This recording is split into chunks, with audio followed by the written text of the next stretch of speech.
And we are live. Hello, everybody. Woo-hoo. Yes.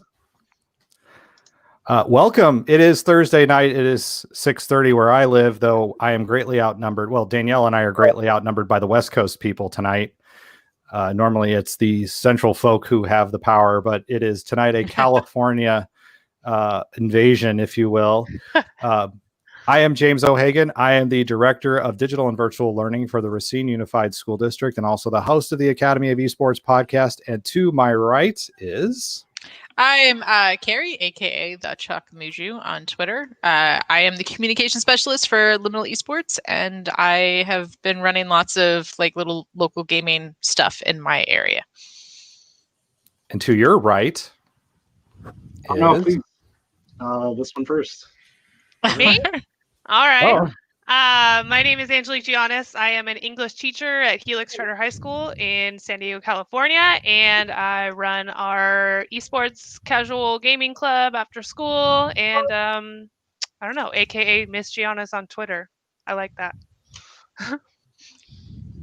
Danielle. I'm Danielle Johnson, and in Dallas, Texas, Central Time Zone, and I am a IB design teacher at a middle school in Dallas, Texas, and I'm also part of the Texas Scholastic Esports Federation. And joining us for the first time tonight in his Esports EDU Thursday night chat debut is... Jarrell Bata, curriculum specialist and esports scholastic instructional coach for both the Orange County Department of Education and NASIC. What's up, y'all? And you officially, that is not his actual Twitter handle, though it should be. It should be. Because Jarrell does not do the Twitter, so we just don't chirp. I don't chirp at all. no. All right. So as people are getting in, first off, I know that I just wanted to follow up really quickly on our conversation that we had last week involving Gamer Girl. And Danielle, I know you were not here for that part of the conversation, but I did do a wonderful interview with Dr. Rachel Cohert, who has also offered to be on the rotation with the Esports EDU Thursday night chat. So if you want to get some additional insights and you have not yet listened in on my podcast, which you should, come on, really, do check that out because Dr. Cohert, I think, extends our conversation that we had in a lot of ways, given that she's coming at things from a research psychologist position around it. But I think we did a pretty good job of carrying that conversation. I know that between Thursday night and Sunday when I put the podcast out, but I did the interview on Saturday, my thinking has tremendously shifted, and I think it's good that, again, we have done such a good job, I think, of, as people have shown their ignorance lately, like I did, that again, it's taken as a learning experience, not as an opportunity to tear somebody and shame somebody around it. Yeah. So again, I want to thank everybody who helped me along the way with that. Yeah, it was a good one. Good one. All right. For my first esports EDU stream. Yeah, we started with something light for you because none of these have been light. No, I mean, this is probably going to be the lightest one that we've ever done. Is going to be tonight. This one, yes. Yeah. Well, what is tonight? So tonight we wanted to cover cloud gaming. That was actually on our docket for last week, and we did sneak it in there. And we also wanted to talk about asynchronous teaching and sort of program organization, because we know that a lot of us are going to be pretty greatly affected by COVID as we go through the course of this year. And while a lot of us are used to doing, you might be used to doing asynchronous teaching for regular classrooms, a lot of the esports programs haven't been built or designed around asynchronous teaching. So it's going to be a little bit of a shift for some people. So it's a good conversation to start having now, as we're starting to look at, the last few weeks before we roll back into classrooms. A lot of people are finding out that they won't be on site and they will be distance. Some people are knowing that their programs are going to be starting, fully remote, either hybrid or on site. But we know that quite a few people are going to be going back into the classroom in the next couple of weeks here. And there's going to have to potentially be some big shifts to how they teach and how they structure their programs to accommodate for kids not being on site. Why? No, I'm just kidding. I know that I am struggling with this right now, this idea. And, in Wisconsin, we're just, in fact, got a governor's order today that the state is going full mask around the state, but there's been various reentry plans. And I know that asynchronous gaming is something that we're looking at heavily in all of this. Yeah, definitely. I mean, I think in California for all of us, I don't think we're going back to school anytime soon. I was talking to a teacher friend of mine and he's like, I wouldn't be surprised if we don't go back this entire school year. So I'm like, whoa, man. I was notified that there's waivers in California, and our local district is apparently looking into the waiver process. So that's not a guarantee. I'm sure there's definitely going to be a few districts that are going to open their doors even though they shouldn't. You mean a waiver to actually go back to school? Yeah. Yep. There's a waiver process in California to open your doors and have all your students on site, even though the state has said that your county can't. Yeah, so in Texas, the lieutenant governor went and said that counties couldn't close the schools. So school districts have basically the final say over when students go back in person. And after the order came out, because originally it was September 8th for in person, after the lieutenant governor put out his guidance or whatever that is, several schools moved up their in-person return date. Yeah, which is crazy. Yeah, it's going to be interesting. I'm hoping we won't see too many like local districts push it, but I mean, we got an email last night from our local district reassuring us that that's an option that's on the table and they're looking into it. So I know there's a lot of pressure from a district level to get kids back in the classroom. And depending on where you are at a state level as well. So it's going to be really interesting to see how it plays out for all of us. Because I know a lot of us Californians, I mean, I'm not in a classroom this year, I'm obviously working full-time now, just sort of in this industry. But my son is going back to school. And as a parent, it's nerve-wracking. You know, hearing the governor say, like, that's it, California, we're pretty much shut down. You know, that was definitely reassuring. But it's strange because you're seeing all the local policies get tighter and tighter and tighter, and yet the conversation around schools is still very much like, how can we get these kids back into the classroom as soon as possible? It's like, if we're still limiting what we can do, you know, as adults, we should absolutely be continuing to limit that for our children as well. I know it's very hard and people are stressed and tired, and you know, it didn't go well for a lot of families at home during the spring. But I'd rather struggle through that than, you know, deal with hospitalizations and illness and, you know, losing coworkers and students. You know, I think we have a lot of moral sort of ethical choices to make about when's the right time to open.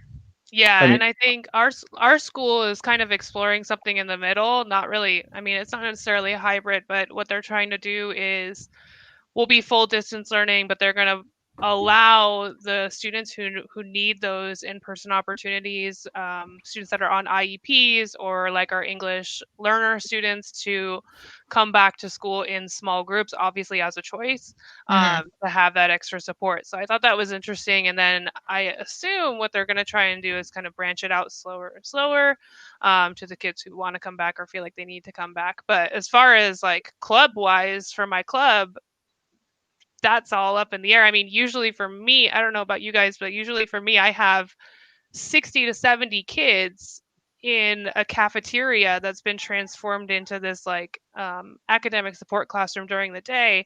So I'm like, there's no way. Like, all my kids are sharing systems, are all huddled around the switch in the front. I'm like, I can't 6 feet distance from the switch. Right. With everybody. Well, and it's more complicated than that because you've got some school sites that aren't allowing any athletics or extracurriculars to take place until essentially their football programs can take place. So you've got, you know, teachers that are coming back and their esports programs are completely on hold. So there's a really, it's a huge mix as to what we're dealing with as we turn around and come back. Like it's not like we can go back and be like, well, this is what everyone's facing. We're all facing completely different situations. And it's going to be a mess. It's definitely going to be like impactful on league play. which is interesting because everybody keeps talking about esports being like the one thing that isn't impacted by COVID. And those of us in the industry always laugh at that because absolutely we are really, really impacted by COVID. And we're definitely going to be seeing that roll out when schools can't join up with, with the fall season, because there's going to be schools that aren't going to be allowed to even participate in any, sort of organized, sport activity until potentially December. So, the impacts are going to be huge, I think, potentially, which is why, talking tonight about, cloud gaming and about, asynchronous sports, definitely a way that we could potentially bring in our groups, especially clubs that are able to continue to function, being able to adjust to make it easier. And I want to address this just because we're talking about that whole perception about esports, and it's not doing this to just promote myself as a video for the NACAT group, I swear, because I would have called this out even if my name wasn't attached to it. But I didn't like this tweet entirely, and here's why. Esports is the only sport that does not require in-person interaction. And while that is true, we know that it is those when you can get those personal interactions, those in-person interactions where things become much more, I guess, go beyond the game. Again, if you want to just focus on the game and the gameplay, sure, esports is great. You can do it anywhere, anytime. But we know that these interpersonal communication and connections that we have with kids are also important as well in all of this. So I just wanted to bring that up. And again, I look probably about my beard. Look how nice my beard is in that too. Just kidding. Sorry. All right. So yeah, we need to start thinking about, even though we are, again, separated, how are we still connecting with each other in this time? And again, I look at, even with some strict esports organizations, and I won't even use the groups that are focused just on the gameplay. I'm not talking about HSEL or Playverses. Let's take my own state association, or let's take TechCEF, for example, or let's take even NACEF to some regard. And let's look at it this way. How are we working with school districts that are saying, you know what, we can't operate on a normal schedule. We can't be there at 4 o'clock with I know my school district, one of the great things in my school district was we have one space where all of our high schools come together, right? Great in a non-COVID situation, nightmarish in a COVID situation. Mm-hmm. I know that if the WIHSEA says you have to start at 4 o'clock, we can't start everybody at 4 o'clock. So where are associations and groups like Play versus HSEL and all the other for-profit ones, but where are we meeting these districts that say, hey, we can't do it on the time frame that you're saying? And the one thing I do like that NACEF is doing with is the Minecraft Masters. I think those competitive builds we've talked about. Carrie, we've talked about the speed runs. Even the stuff that NACEF does beyond the game, where it is like the art competitions and those kind of things. Those are things that still keep some level of engagement and really looks, again, at esports beyond the players and beyond the game. Did I end the show? Are we done? That's it. It felt like you were still for the rolling. night. Thank you for watching. I mean, you nailed it. So what are we going to add? Well, what's TechCEF doing? What's NACEF doing? Carrie, how's Liminal approaching this, or are they providing any guidance? Well, Danielle, Danielle was going to start with TechCEF. Go Danielle. So we've been talking about it, and we're starting our season a little bit later than football would normally start. Football is starting next week, right? Or should be starting next week. But we are going to start our Madden season later, so probably more beginning of October. So schools that once they are finally back in school, or have at least been doing virtual school for enough time to get comfortable, you guys know, 3 to 6 weeks, and your school is functioning mostly. So we're going to move back our season a little bit, but we're also going to run lots of one-day events. So that way individual students can sign up through their teachers. So their teachers would sign them up for it, or where we just have one-day tournaments that are team events. And that's one way that we can be flexible with the schedule. And if you can't participate in all, at least hopefully you can participate in some. So that's one of the things that we're trying to do. But the other is we're really focusing on teachers, because a lot of these decisions that are made higher up are not made by the teachers in the classroom that actually are responsible for those students. What? So that never happens in education. No, it's crazy. So the decision not to have any clubs until football can start, I mean, whatever. But let's remind people that that's an actual wait, Danielle, let's Yeah. remind people that's an actual Texas thing, right? Sort of, yes. Okay. I think that's a I great mean, that's paraphrase just of a the rule, school but that's not thing. exactly how it is. Yeah. But like focusing on teachers, because teachers will still find things for their students to do, you know? So if we stay focused on the teachers and the students and not so much the policy of the overarching district or the health policy that's not going to exist in 18 months, hopefully, we can probably better serve our kids.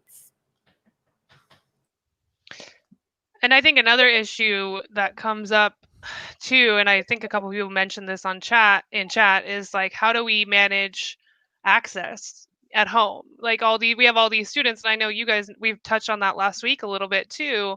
We have all these students who want to play, who want to be involved, and normally when we're on campus, they do have access to our PCs or consoles or whatever it is. And how do we ensure they're allowed or able to play at this point? And that's something I've been struggling with, just the thought of with my club, not even from a competitive aspect, but how do I let my normal 60 kids that I harbor every week come play with us when I can't give each kid a Switch or each kid or whatever it might be? Yeah, and I think that's a particular issue right now, because I know we're already starting to hear districts pop off about the fact that the supplies that they've ordered to go remote this fall aren't going to be in play until winter. So, you know, we're That's already us. looking at I'm just seeing more and more Really? having this, like we've had all these big orders put in, and now we've got schools that are trying to put orders in now and get things rushed, and there's a backlog. So, you know, you're not even going to be able to get, you know, laptops and Chromebooks to your kids potentially if you didn't already have them going into the spring. You might not have them going into the fall because there's delays on these shipments arriving. You know, I think obviously if you have Chromebooks, the fact that we now have a couple more games to be played on Chromebook is going to make a huge impact on being able to do sort of asynchronous, you know, esports and gaming programs at home. You know, hopefully we'll start to see a few more games come out that fit the competitive, you know, sphere, that are also going to be Chromebook compatible. You know, that will go really far into using the materials that we already have on site, and that are potentially already in children's hands, you know, to increase that access. But yeah, like, I mean, I still have fellow like streamers and gamers that are trying to get their hands on a Switch, and unless you want to pay $200 to $300 more than they actually cost, you still can't get them. So, you know, imagine trying to get like 30 of them. But you can emulate Mac OS 8 now, which means you can play the old version of you want to talk about a speed run, Oregon Trail. Yeah. How is this the second time this has come up, Jarrell? Oregon Trail, the esport. The original esport. You don't talk about Oregon Trail every day. It comes up at least once a day. Well, have you guys ever seen the trailer for the Oregon Trail movie? No. Oh, we're gonna watch this as a group. Hold up. Well, you talk amongst yourselves. I'll give you a topic. Well, the Oregon Trail. I have something I want to pose to you guys about cloud gaming and access. So pre-COVID, right? I met a dude from Google that works in the cloud, like Google Cloud and all that stuff. But one of the things he was really interested in experimenting with and was using his 20 time for was cloud gaming that kids could do on Chromebooks. So using the Google like cloud computing capacity and giving enough cloud computing credits that we could run games on virtual machines that kids could play from Chromebooks. And now at the time, it was pre-COVID and we were, not thinking that we would need to be playing from a Right. Chromebook. But what do you guys think about that being something that could be more useful now that we're looking into more asynchronous and more, not, you can't play Rocket League from a Chromebook, but, something more accessible that way? Well, I think it does start with things like, again, Minecraft. I have reservations about cloud computing in general as a gaming platform. Even though Google has put a lot of resources into this, I know Microsoft is looking at using their Azure cloud as a way to play all of your Xbox games from any device. They're even beta testing it now, where you can use your cell phone to play their games, iPhone and Android both. But it's still, you talk to people who are being competitive, right? That mentality of even the little bit of lag, that signal has to go not just to the computer that I'm sitting at, which goes out to the Ethernet out to the world. It's that computer I'm sitting at goes to another computer that is God knows where, that then goes out to the world, that then gets pinged. It's going to take a long time. There's going to have to be a lot of fiber. And yeah. I think it's not a. Oh, yes. No, I'm good. No. I think accessibility is still an issue here, right? Because it's internet based, and so you still have to have access to proper internet. And I think depending on like Google Stadia is like, you still have to pay for the game technically on top of the subscription service, and then you have xCloud, which I think is a monthly fee. So I think there's still challenges to it, even though it is one way. I think once 5G starts rolling out, we'll probably have more of an opportunity there, but I think it's still early before it really hits the market per se. Well, you're still looking at, even if 5G does roll out, which it has by and large in some areas. I'm not saying it's widespread, but it's still there. You still can't get phones for less than $100 yet. That will run even 5G service at this point. It took let's see, what was the first 4G iPhone? I think it was the 4 did it. But it was the 4. Yeah, but you're still going to have this issue of, again, equity of access, and providing kids with devices. And again, Chromebooks is a start, but it's not the solution. Chat's bringing up some good points. I don't know if you guys. I'm 5 minutes behind again on the chat. Like, you all get the chat live. I'm 5 minutes behind. I don't know why. I got Twitch open on another window. There's definitely a lag on the streaming platform. Yeah, but if you got Twitch up, you can see it going pretty live. Okay. So everyone's talking about how rural areas obviously are being alienated, and just accessibility issues. Unyota says we should bring back high score games, the original asynchronous esports competition. And I was thinking the other night, like it would be really cool, like when you used to go to the arcade and you had your arcade machine and you had the running like roster of scores. Like, it would be really great for developers to sort of bring that back into games that could be used in the education setting. So you've got this game, and maybe it's a racing game, or maybe it's a speed running game, but your times get logged, and as a teacher it'd be really great to be able to just set that, reset that scoreboard every so often and be like, okay, this is our scoreboard for this week. And, kids can log in whenever they want to. They can do their runs, they can do practice runs, but they're going to show up on that list. So everything that they're doing is populating just like you would see it like on an old arcade machine. Like, that would be really cool. We've gotten away from that kind of style of gaming because, now we're all here and it's all multiplayer, but, being able to bring back that sort of one player experience, but still give you the ability to compete against your community. Like, that'd be awesome. Set up your community. How do we do that? Yeah. So are we going to do it, or what? Are we doing it? It can't be hard. It's just pieces of data, and it is just evidence, data. right? Yeah, it's attaching a community to a game and creating, essentially a database that would pool people's scores. It would be great. It'd be great for a game like, Lonely Downhills Mountain. Like, there's so many games that could be a really cool feature on that would make it so much more accessible to, esports EDU teachers right now as we go into, a really unconventional year. If you see the look of fear in my eyes, it's because I think I just crashed Chrome, but I'm just like my screen is just this pale white right now. So if you see this, like, well, still working. Well, everything still seems working. I guess I'll just broke the internet. Yeah, I broke the whole internet, all of it. All the Mr. internet is Isaac broken. says the NASEF Pac-Man champion. There you go. Throw me on Tapper. That's my favorite game. I love that game. Probably not school appropriate because it was sponsored by Budweiser back in the day, which I think is so funny. I think I have that on my arcade machine. Oh my gosh, that game is the best. See, I'm a I love Galaga that fan idea. myself. It's the Galaga and Galaga and Punch Out. Those are my But could you, I mean, I really love that idea. I think in a lot of those, you know, if you have Nintendo Online, you're accessible to some of those games. And also there's so many emulators that are easily accessible too nowadays. Like that's an interesting thought we've brought up. It's a way to go about it.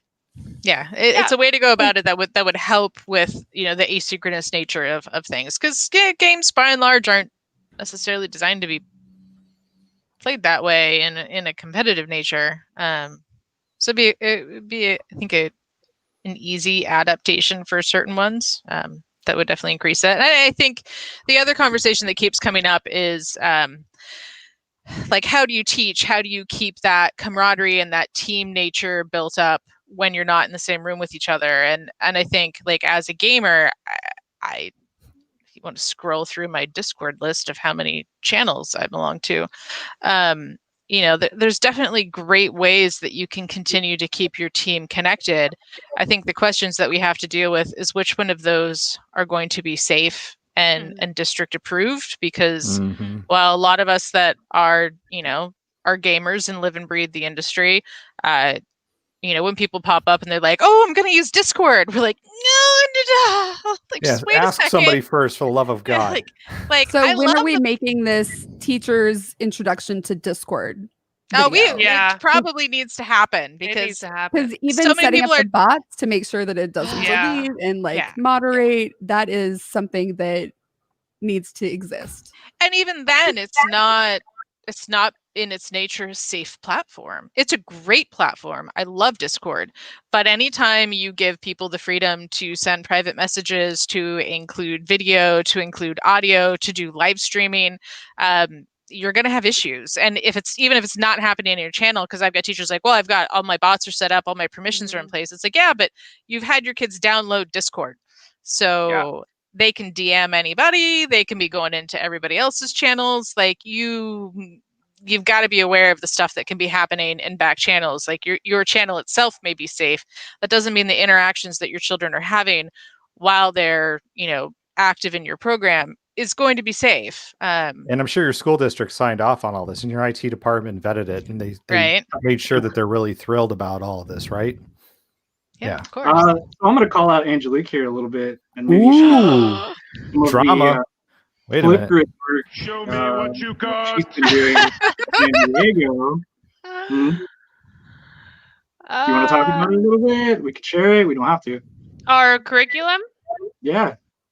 I mean, that's something that me and Jarrell and Chris Aviles, we created a SEL and gaming curriculum for clubs to use. I think that is a good, like, entry point for some clubs to use in the fall, and it's mainly just like a series of Flipgrid topics that students can work through that have them analyze, you know, gameplay, teamwork, mental health, just health in general and how it relates to gaming, your sleep schedule, which right now is such an issue for so many kids we have no like life schedule these days. So a lot of my students, at least, will get on our synchronous classes and they're like, "Miss Giannis, I stayed up all night and I continued to stay up just to make your class." And I'm like, "Dude, get off of Zoom and go to bed." Like, so we work together to create this curriculum essentially for clubs or teachers or whoever wants to use it for free on Flipgrid, to integrate with their kids, to introduce them to gaming, introduce them to how to run a tournament, how to, you know, interact in a team setting. And I think it's a good easy way for teachers to jump into it from an asynchronous standpoint, because it can be done at any time. I think what I really like about it the most is, I mean, when San Diego the county office of ed officially approached us about the project, the emphasis was on sort of the SEL components around sort of the healthy balance, right? Because that seems to be the lacking piece. And I think from the NASEF standpoint, especially right now, that's like one of the more like the bigger priorities. Like, yeah, we have the competition, yeah, we have, you know, gaming, but let's really think about, you know, the overall wellness of the students that are participating in these programs. Like, how can we provide the questions, the resources for teachers to be able to kind of, you know, create that safe space for them to share a lot of their work there, and just gaming habits in general. Yeah. I think it might take us sort of adjusting to that sort of remote collegiate education model. You know, if you've ever taken an online college class, you know, there's not a whole lot of synchronous class time often. You might have one weekly meeting where you're, you know, going over topics that, you know, you've been essentially working on all week, but, you know, you start your week with, these are my tasks. You know, these are the models that I have to go through. And, you know, you might be watching a video, you might be reading some articles, but you can do that whatever time that you want. And then there's usually like your discussion boards, like these are the topics that we're talking about today. And you are responsible for, you know, being active in that chat, you know, 5-10 times, however many the teacher requires. So, you know, from an esports perspective, you know, the topic could be like health benefits or health and safety in gaming. And you could be, you know, like you said, giving them things to watch, giving them, you know, articles to read, having them do research, and then having them debate, you know, like, should we be having like set bedtimes? When should you be turning off your screen to make sure that you're, you know, reducing, you know, blue light exposure? Should you be wearing blue light glasses? How should your setup be set? I know mine are off because I've been wearing them all day. I can't wear the headset. There we go. My nice turtle plastic frames. You know, we can talk about ergonomics and have them, you know, present what they've found. Like, there's a lot of ways that we can do that, and they can be doing that on their own time. So if you've got that night owl, you know, they might be active in the chats late in the evening. You might have somebody like me that's up ridiculously early doing my stuff first thing in the morning, but we're all there. We're all, you know, learning the same things. We're still engaging and having conversations. You know, I can be, you know, riffing off of what somebody else said, you know, a couple of hours earlier, but we don't have to come into the same space at the same time every single day. And we could even be doing our research on tons of different games or on different sites. So it allows, you know, students, it allows there to be some respect, you know, for the different situations that our students are experiencing. I want it on record right now. First off, I'm worried that I'm going to crash the browser, so I'm not touching anything, or else I'd have that cyber wellness curriculum up on screen so people could see it. Number two, I just realized I'm doing the equivalent with my blue filtering glasses of like ironically wearing a mask off your nose. Yeah, you are. I have the blue lights on the tip of my nose, ironically. So yes. So I just wish they didn't reflect my screen. Yeah. Oh yeah, it's like wearing little mirrors. Like, I have no eyes. I mean, I can't complain. I got these on Amazon for like not a lot of money. They're amazingly cheap. I think like what our common theme that we're talking about is we need to be creative this semester and creative with how we run our clubs, maybe for the next school year, who knows.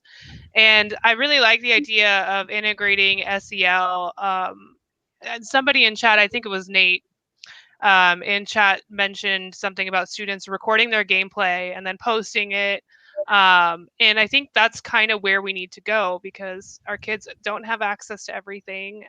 Their internet is not reliable at all, ever, not even for class.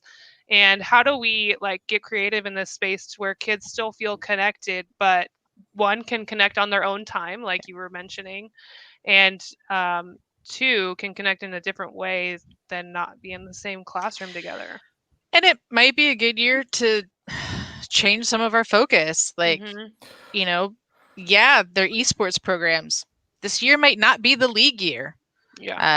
Or fall might not be the league season. Like, this might be the time where we're talking about game design and we're talking about analysis and we're talking about health and safety and we're talking about all these other things, you know, communication and team building skills.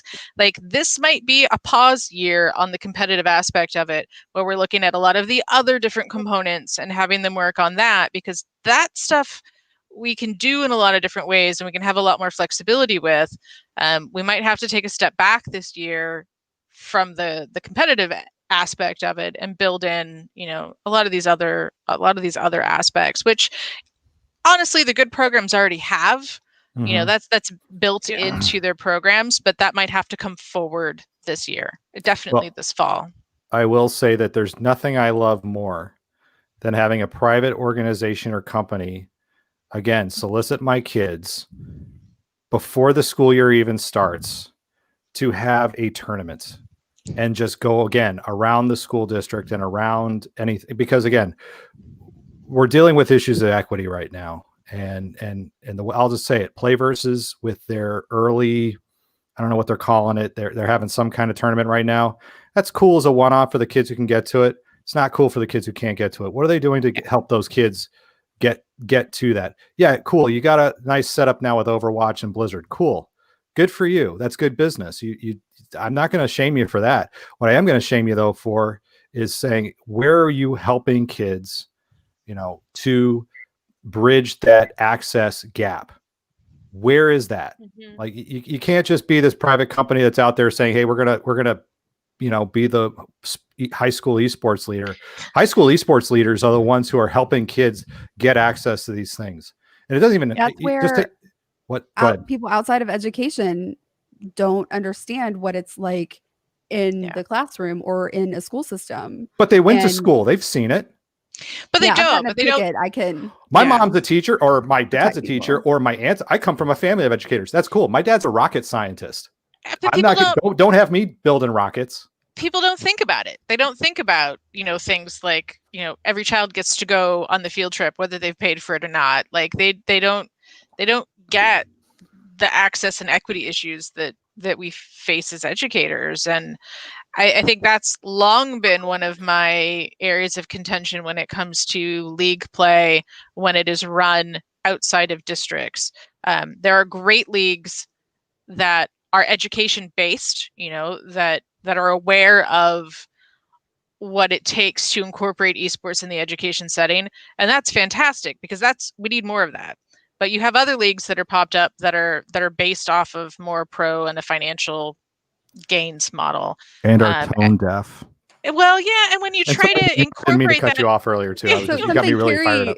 Something Carrie you just said about trepidation about events held outside the school district, and right now we're going to be like more locally centered, and so this is a time that we could really empower just the teachers themselves to run smaller one-day events to give their kids more opportunity just around them, just your school district, just your city, and like us providing, 10 steps to running your own tournament for someone who doesn't understand esports would be incredibly valuable for teachers right now.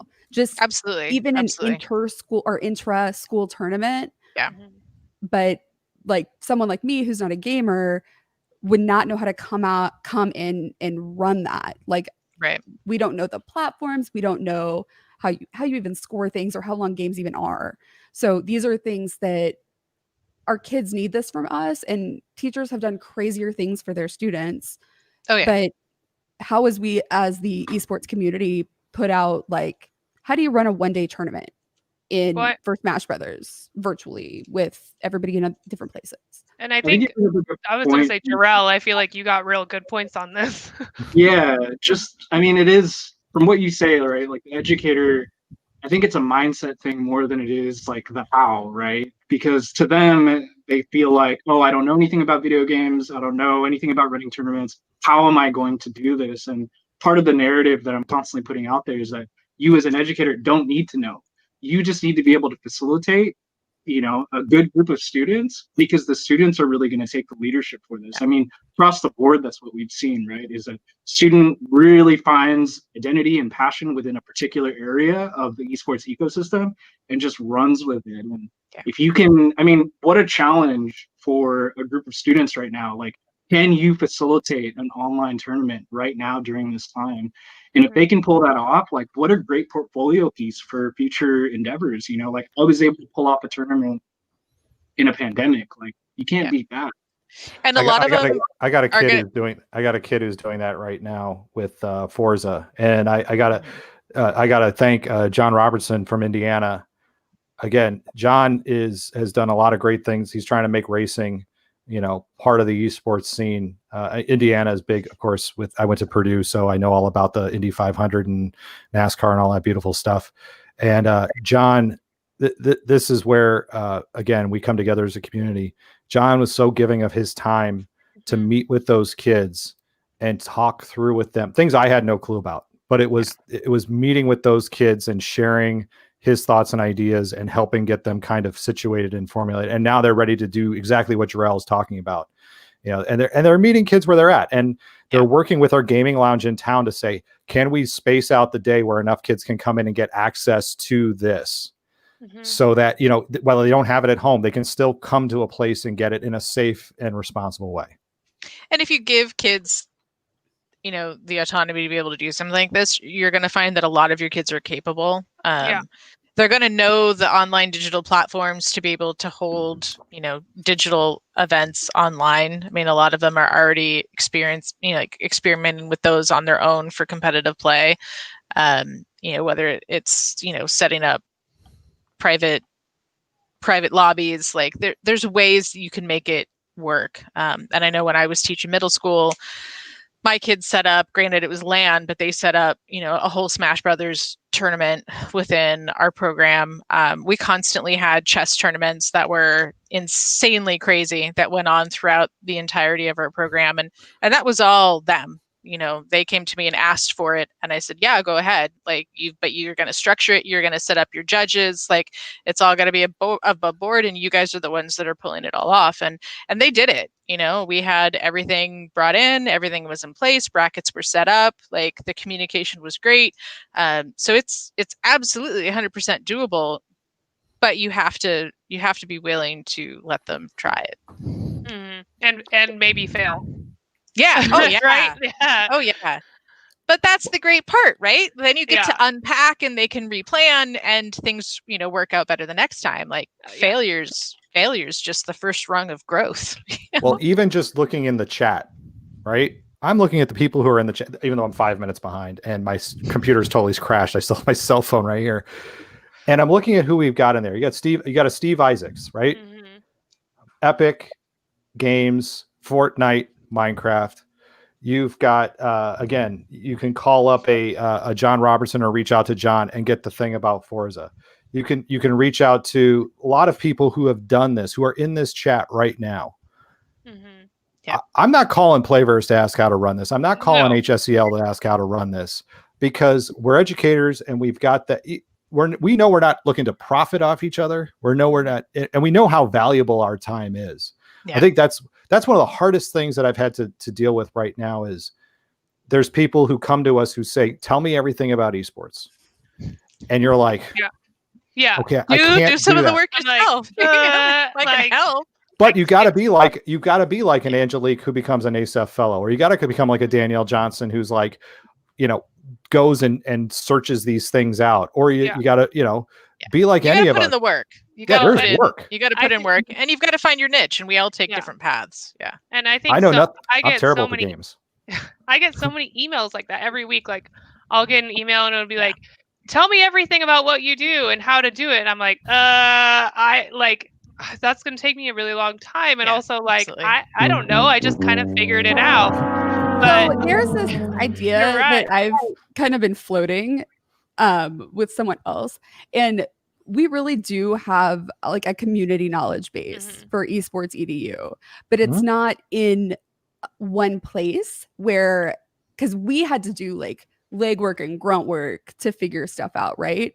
But if we want to bring more people in, we have to eliminate that legwork and grunt work barrier to entry for teachers to get comfortable. But I don't think so. I don't think you. Shameless plug. Yeah. So I think it's an interesting point, and working with all of the Scholastic Fellows has been, an amazing opportunity for one, but it's almost like a focus group to understand how educators taking the idea of Scholastic esports and then really tapping into their community and their particular strengths and then executing it based on that, right? Because there is no one way to do this. And I think that's the beautiful thing about this is that it can emerge in so many different fashions and forms. I mean, looking at, like, we're talking about distance learning, I think of one of the fellows, April Dixon, who works in a personalized learning school, like 100% personalized learning. The students don't ever have to show up on campus, right? And they can choose to show up. They don't have to show up.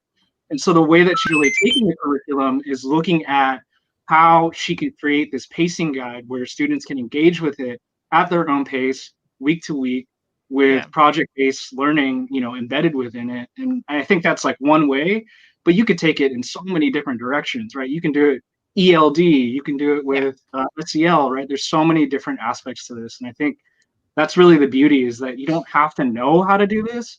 You can make it however you want.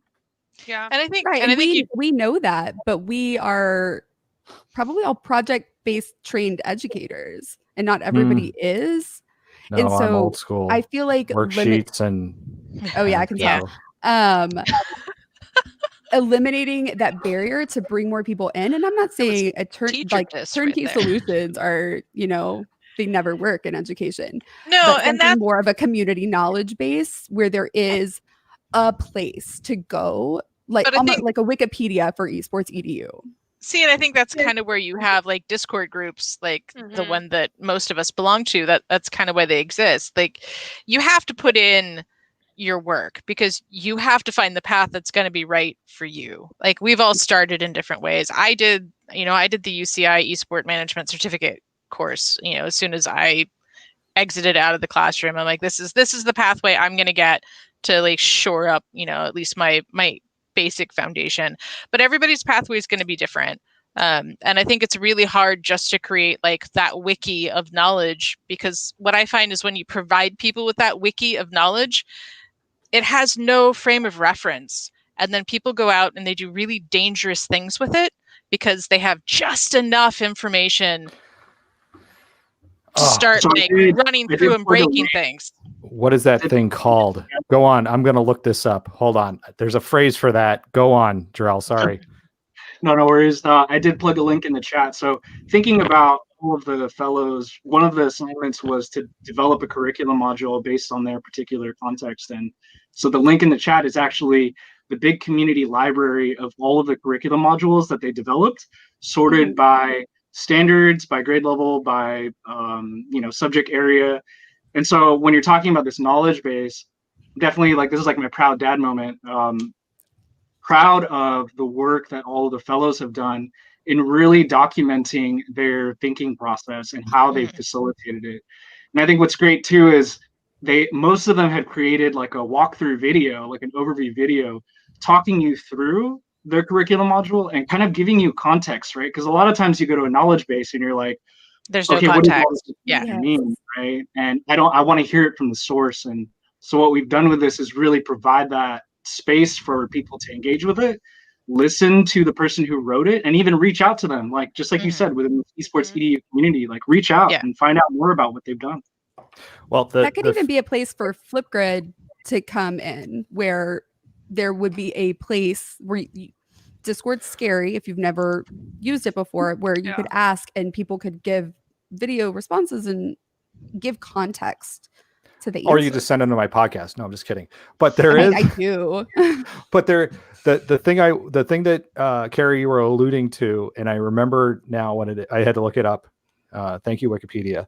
It's called the Dunning-Kruger effect. Okay. Dunning-Kruger effect is a cognitive bias in which people with low ability, and when they say low ability, meaning a little bit of information at a task, overestimate their ability. Yeah. So with esports, what we have, and you've seen it time and time again. And that's why I always lead with you become responsible forever for what you have attained. The Dunning-Kruger effect with the people, a little bit of information, who start with the best of intentions for esports and say, hey, we're going to do esports in our school. Cool. What games do I buy? What computers do I buy? Ugh, don't ask that question. But they still go ahead anyway. They still persevere. They still start. And very quickly what they realize is, oh my gosh, this is so much bigger than I realized. This is so much more involved. This isn't just video games. This isn't just this. But again, they get that little bit of information. They go to a conference, they go to my session, or they go to somebody else's session, and they get that little bit of information, and they don't realize exactly what they're stepping into. And that's the hardest part, is the people get so excited by this, and it's a good thing they get excited by this, and their kids are excited about this, and that's a good thing too. But you have to lay out that this is so transformative if done properly. This is so amazing if done properly. And sometimes people just, they see just that one little thing that they go, God, I really love that, and I'm going to do it. And then they realize, oh my God, this is too much work. And then they push it aside, or it becomes worse. They put a lot of money into it, and then they're not getting returns because they're focused again on games and gameplay. And then the superintendent or the school district's like, well, screw this. This is too expensive, and we're not doing this anymore. And now you've really lost out. But as teachers, why we are the ones with experience that kind of show our kids and facilitate that process and try to that valley of being an idiot, we try to eliminate that valley of being an idiot and frustration. Teachers hate being. Should we not do that same thing for teachers and warn them up front? Hey, the first thing you're going to ask me about is equipment. That shouldn't be your first question. But teachers don't like being the ones who are unknowledgeable in a space. Yeah. Again, they have to realize that what they're used to, being the experts in the room, is not going to be this. There are very few people who are going to be educators who are going to step into an esports space and be the experts in the room. The kids are going to be, but are they going to allow the kids to be their teachers? Yeah, it's a hard space to be in, because I think you already have to have that mentality of looking at your students as a peer group. And not just, sort of a subordinate relationship. And, I know a lot of educators that I ran into, as a progressive educator, that wasn't a comfortable place for people. I might have been really comfortable there. But I know even my admin wasn't. The fact that my kids could do all the computer maintenance was horribly alarming, to my admin. But for me, it wasn't something that I didn't even second guess it. Yeah, go ahead, blow that out, do whatever. They knew what they were doing. They built half of the rigs in my room. Yeah. But you've got to be comfortable enough to do that. And I think as educators, I feel like every week we come on here and at least one of us says, hey, if you've got a question, reach out. Send us a DM, message us, send us an email, get in touch with us. We're pretty much all ready and willing to have those conversations with you. And the first thing we might say is, okay, hold up. The technology is not the first question to ask. Yep. What are your goals? What are your demographics? What are you hoping to accomplish? There's all these other things. And people need to be able to reach out. So if you have somebody that you're getting those questions from, have them slow down, give them some names, tell them to give us a message. They're not going to be bugging us. We're going to find the time to talk to them. We all love this community and supporting one another, and we want them to set up right, because all those programs that start with the wrong goals and they're just flash and bang, they set a very bad precedent for our industry. And that's not something that we want to see. I've talked people out of rushing a program and been like, hey, this sport's going to be here next year. Yeah. Take your time, spend this year doing research, make your connections, figure out what you want to play, look at what your students are interested in, build your program. Don't even worry about the implications or implementation. Implementation. No, definitely worry about the implications. Don't worry about the implementation yet. Make sure you know what you're doing. Make sure you're coming at it from the right way. That needs to be the first step. That's what I love about Bradford. Bradford Harris, who sometimes is here on Thursday nights. Bradford has not launched he's been researching esports, I think, now for 2 years, year and a half, 2 years. Because they're going to do it right. He's built up a knowledge base. He's done the work to build up a knowledge base to learn about this. Yeah. To speak about this intelligently, yet hasn't launched yet. And that's okay.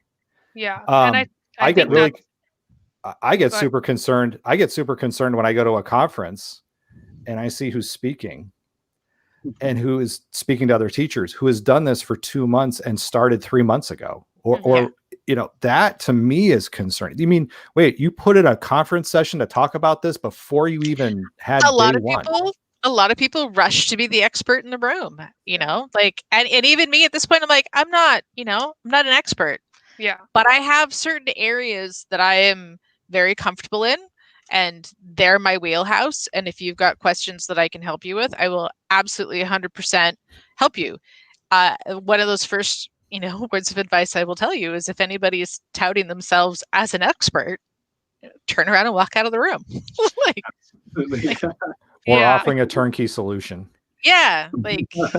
I mean, for me, I felt like I'm a perfectionist I'm a teacher, so we're all like that, right? We all want to do it right the first time. So for me, I spent like a year before I ever did anything at my school, like just taking notes and writing down all my thoughts. And I mean, the big transformative thing for me in this community was all of you guys, like joining Twitter and becoming active on Twitter and connecting with the esports edu community changed everything for me. Like I finally felt like I had people that I could just, I can tag all you guys at any time of the day, basically, and someone's going to respond. And mostly everybody responds to me, and everyone's so helpful in this community. So anytime anyone asks me, like, how do I get into this? I want to start running an esports club. I want to integrate gaming into my English class or any classroom for that matter. I'm like, get on Twitter, follow the esports edu Unless you're hashtag. Jarrell. Unless you're Jarrell, then you work with Nasev, which is equally a good route. But I really feel like we're saying there is no like how-to video. There is no one right way to do it. There's not one right way to approach it.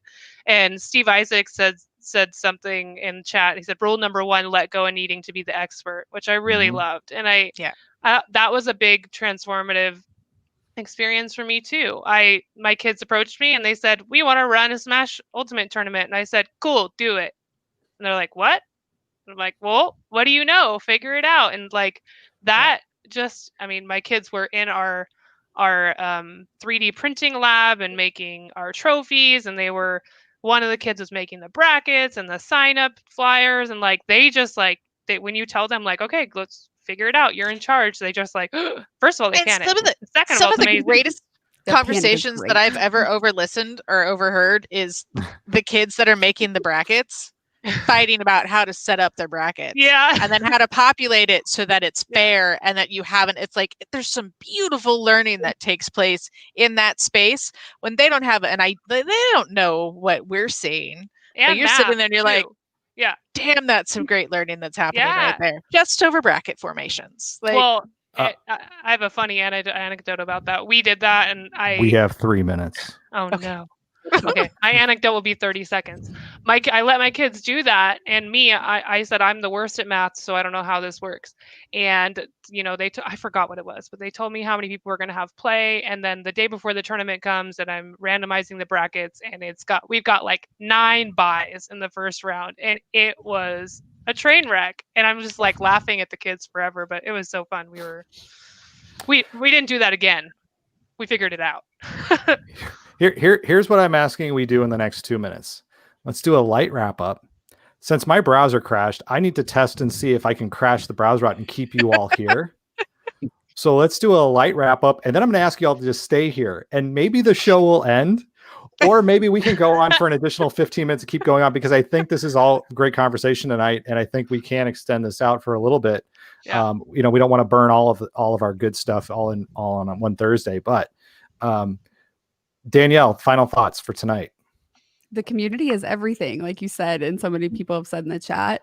It was an esports edu Twitter chat that made me find the Discord where I connected with Greg. And so basically tech stuff happened because of the Twitter chat.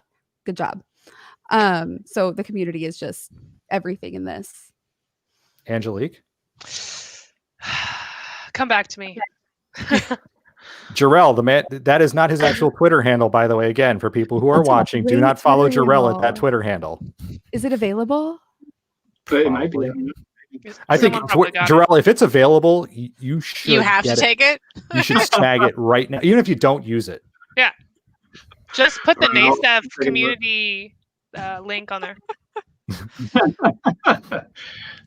Final thoughts. I think since we're talking about like asynchronous learning and cloud gaming, I mean, these are all new spaces, right? So we're all really in that innovative space, and I think that's the biggest thing is like this is an exciting space. Like, I think once you get past the fear and you get past sort of that mindset, like you really have an opportunity to make some really cool stuff happen right now. And I think that's really what my final thoughts were, is just keep doing it. Just keep doing it. I think for me, like, now's the time to hit up all your teachers who, like me, taught multiple grade levels in the same classroom. I taught 6th, 7th, and 8th grade all in one room. Hit up the teachers that have been doing asynchronous teaching even within the classroom. They've already been practicing weird little techniques, and I think are having an easier time adapting to like digital asynchronous learning because it's something that's already comfortable for them.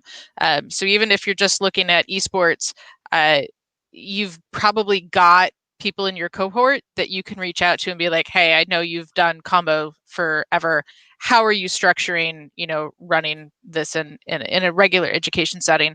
There's probably quite a few little tidbits and tips out there that actually translate really, really well in the COVID environment. So don't feel like you have to stay just in your little niche. When we're talking about reaching out and getting help from others, you can also reach out beyond your bubble to other educators as well. Yeah. All right, Danielle. I just want to Danielle, say I have allergies. Oh, no, you already. All right. So here's what I'm going to do. Wait. Oh, what yeah, about Angelique, me? you already. Yeah, that's right. Angelique, you hold us to come back to you. Okay. That's sorry. fine. I'll leave now.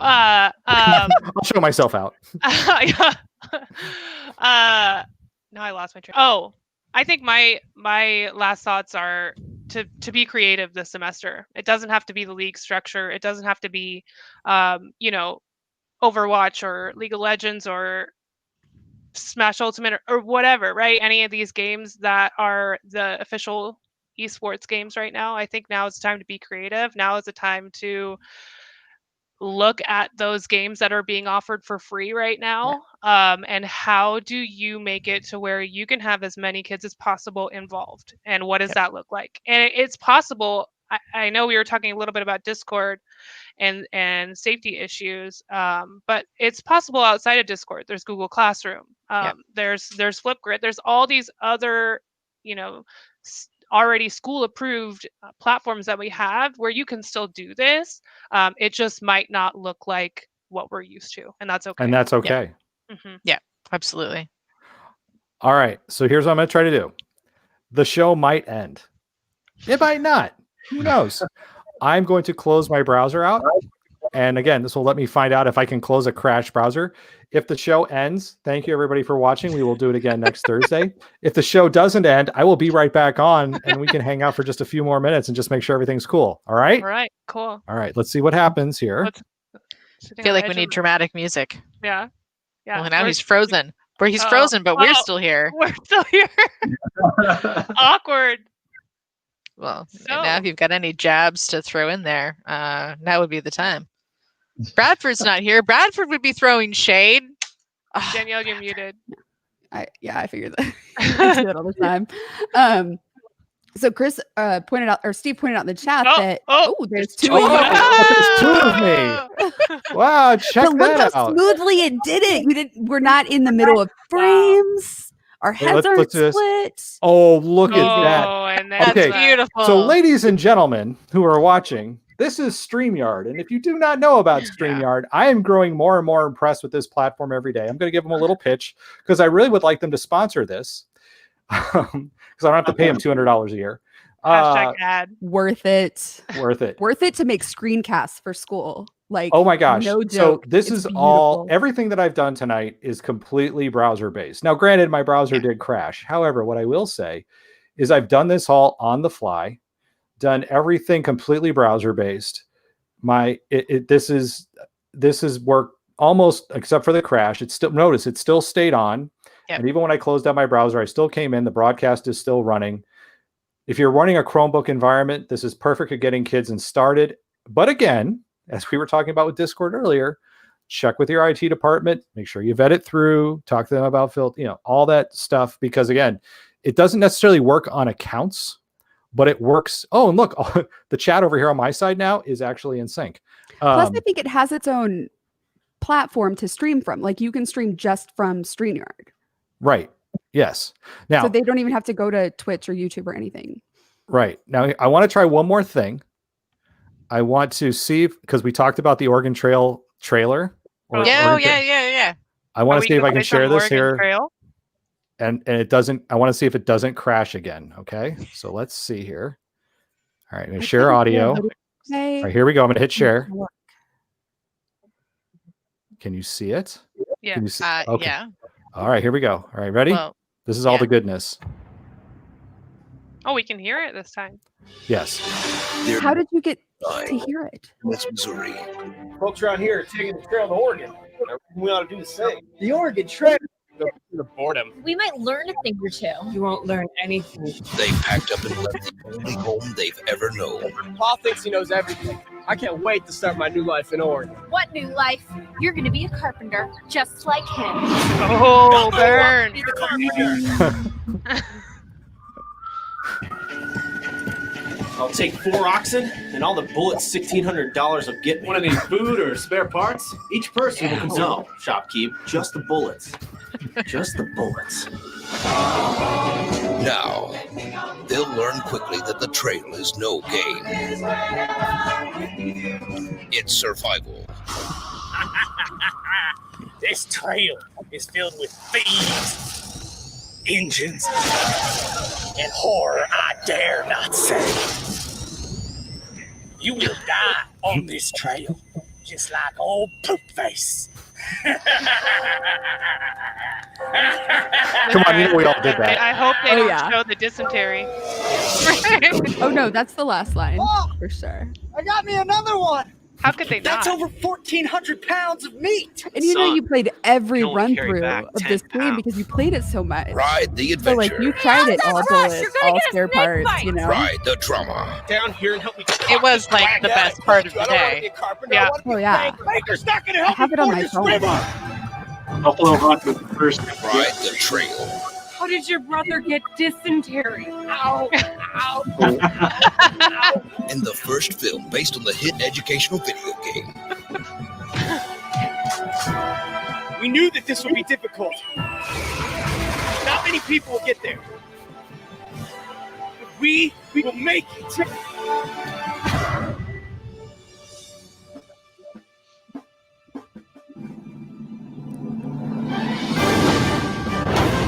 The Oregon Trail. I'm fitting this video into the next professional development I do. I don't care how. All right, and there's that. Oh. So, Yeah. How did you get the audio to play? I tried to share a video today and I couldn't do it. so when you are going to add the share screen, there's a little checkbox down at the bottom that says Don't forget. audio share. Oh wait. Oh my God, they have a No. Monopoly trailer. It just started playing in my Only- background. Okay, Like- it's only when you share a Chrome tab, not when you share the window. Which is Oh, what well, I did it by a earlier. tab. So there we go. So okay, now I know. Thank you. Kratos, you're in Israel. Yes, it is bedtime. Dude, it's like, You said it was 2:30 a.m. there. I was gonna say, it's like 2:30, 3:30 in the morning over there. My But thank you for goodness. staying up and hanging out with I know, us. so committed. Yes.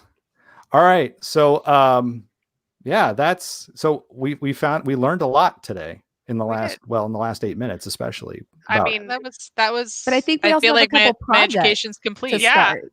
I What's mean, our I project? guess, Our arcade dashboard. yeah. Yeah. Sure. We need to get Yeah. on it. our So we've arcade. got- Oh, We're gonna. It's only been an hour.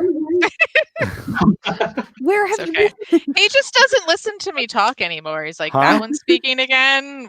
No. This is where bless your heart would come in very handy. I looked for bless your heart, and I just I'll record it for you. I can do it perfectly just do it. because I use it in real life. Boring. I have all these other sounds though. Now we're having fun.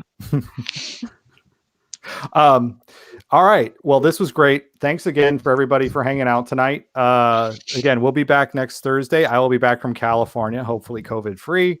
I promise I won't bring anything from Wisconsin so that you three people in the California coast have to deal with.